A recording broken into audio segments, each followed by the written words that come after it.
మొన్న ఢిల్లీ లోపల కాంగ్రెస్ పార్టీ ఏదైతే నీటు అక్రమాల గురించి చేపట్టిన ధర్నా లోపల కాంగ్రెస్ పార్టీ అగ్రనాయకుడు రాహుల్ గాంధీ మరి ప్రధానమంత్రి నరేంద్ర మోడీ గారి నివాసంపై ముట్టడికి మరి దేశ విద్రోహ శక్తులను సంఘ విద్రోహ శక్తులను మరి ఫారెన్ స్టార్లను మరి ఈ దేశాన్ని ప్రేమించిన వాళ్ళని అందరినీ కూడా తీసుకొని పోయి ప్రధానమంత్రి గారి భద్రతకు భంగం వాటించే విధంగా ప్రయత్నించడం జరిగింది. దీన్ని భారతీయ జనతా పార్టీ తరఫున పూర్తిగా ఖండిస్తున్నాము.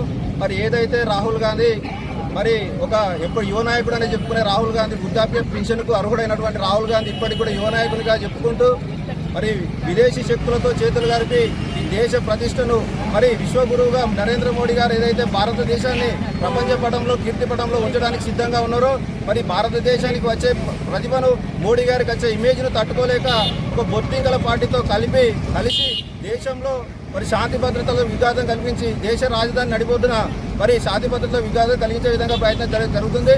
దీన్ని సుల్తానాబాద్ మండల భారతీయ జనతా పార్టీ పక్షాన మేము పూర్తిగా ఖండిస్తూ మరి ఏదైతే స్థానిక పార్లమెంట్ సభ్యుడు గడ్డం వంశీ అనే చెప్పుకునే ఒక వ్యక్తి మరి ఇక్కడి ఓట్లతో ఒక 50 సంవత్సరాల నుంచి రాజకీయం చేస్తూ వాళ్ళ తాత తండ్రి తను ముగ్గురు 3 తరాలు కూడా ఇక్కడి నుంచి చేసి కాంగ్రెస్ పార్టీ ధర్నాలో నరేంద్ర మోడీని వాడు అని మాట్లాడడం జరిగింది. బిడ్డ పూటకో పార్టీ మారే నువ్వు అసలు పెద్దపల్లి చౌరస్తాలోని ఫోటో చూపిస్తే నువ్వు వంశీ అంటే కూడా ఇవన్నీ కూడా తెలియదు. నువ్వు పెద్దపల్లి నియోజకవర్గానికి వచ్చింది లేదు, సుల్తానాబాద్ మండల కేంద్రానికి ఈ రోజు వరకు కూడా చుట్టపు చూపు వచ్చి కూడా చూసిపోయింది లేదు.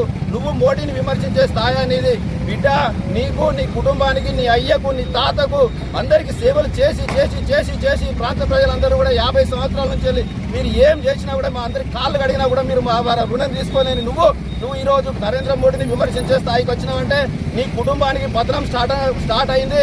తప్పకుండా నీ అంతు చూస్తాం బిడ్డ. పెద్దపల్లి నియోజకవర్గానికి సుల్తానాబాద్ మండలానికి గడ్డం వంశీ అనే వ్యక్తి ఎప్పుడు వచ్చినా కూడా వాడిని తరిమి కొడతామని చెప్పి కూడా తెలియజేసుకుంటూ సందర్భంగా తెలియజేసుకుంటాం.